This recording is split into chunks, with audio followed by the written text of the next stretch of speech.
Hi everyone, my name is Maria Rizasi and I'm from PBI MBKM Extension 5.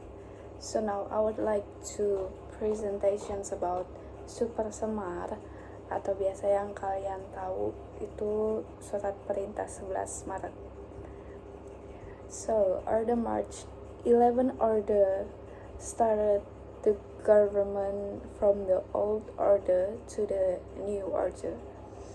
Jadi Super Semar ini adalah awal dari perubahan pemerintahan dari orde lama ke orde baru. Though a letter issued on March 11, 1966, President Soekarno handed over power to President Soeharto, who at that time served as Minister of Army Commander. Although for the sake of getting more and more until now, Super Semar is still a controversy because the original manuscript is not found to exist. So the first I want to present about Super Semar background. In the incident, the TNI accused the Indonesian Community Party or PKI as the mastermind behind the murder of 7 generals.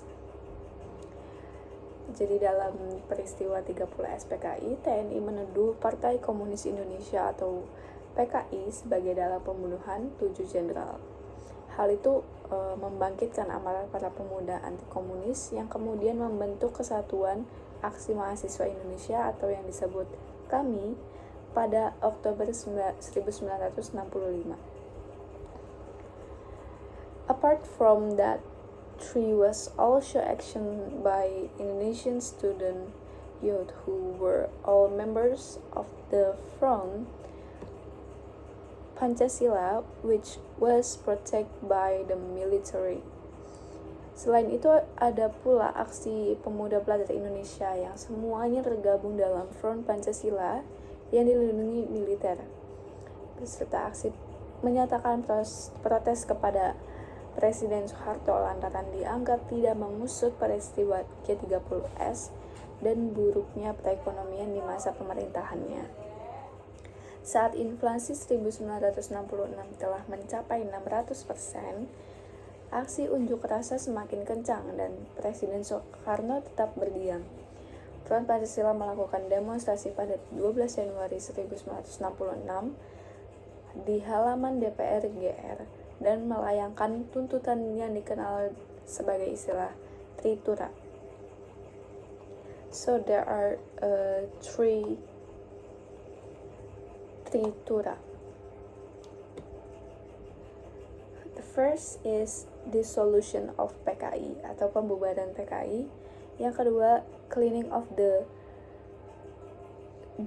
Dwikora from the elements involved in G30S, pembersihan kabinet Dwikora dari unsur-unsur yang terlibat G30S, dan markdown atau penurunan harga. So on March 1966, another large-scale demonstration took place in front of the state police supported by the army. Jadi pada tanggal 19 Maret 1966, demonstrasi besar-besaran kembali terjadi di depan istana negara dan didukung oleh para tentara. And next, so what Super Semar proposed?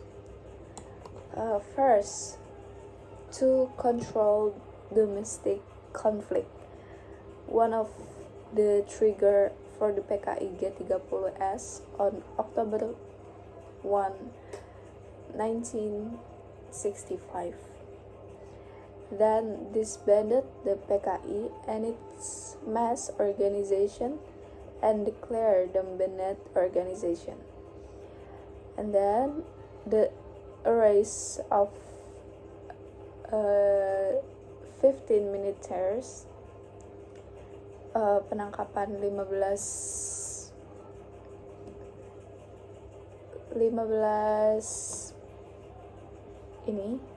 menteri yang terlibat atau pendukung G30S pemurnian MPRS dan lembaga lainnya dari unsur PKI dan menetapkan peranan lembaga itu seusai Undang-Undang 45.